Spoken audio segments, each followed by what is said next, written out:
मंत्री चंद्रकांत पाटलांची अपक्ष खासदार विशाल पाटलांना भाजपमध्ये येण्याची ऑफर खुल्याम आज पाहायला मिळाली।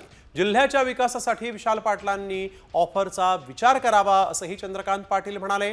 तर चंद्रकांत पाटील यांची ऑफर म्हणजे आपण चांगलं काम करतोय याची पोचपावती आहे, पण आपण कोणत्याही पक्षात जाणार नाही असं खासदार विशाल पाटील यांनी म्हटलंय।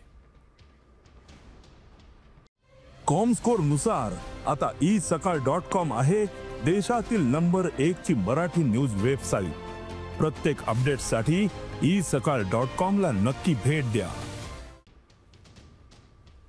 कारणात नेहमी वर्तमानावर चालावं लागतं। पुढे काय माहित नाही। वर्तमानामध्ये त्यांच्या हाताशी अजूनही 4 वर्ष 2 महिने आहेत। मे महिन्यात त्यांचं वर्ष पूर्ण व्हायचं, त्यामुळे 2 महिने आहेत। तर त्यामुळे 4 वर्ष 2 महिन्याच्या कालावधीचा आम्ही विचार करतो आहोत।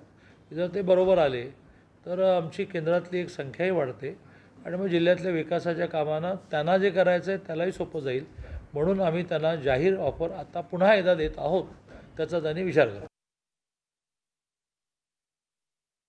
कदाचित माझ्या कामाची पद्धत आवडल्यामुळे चंद्रकांत दादांनी तशी ऑफर दिली असेल।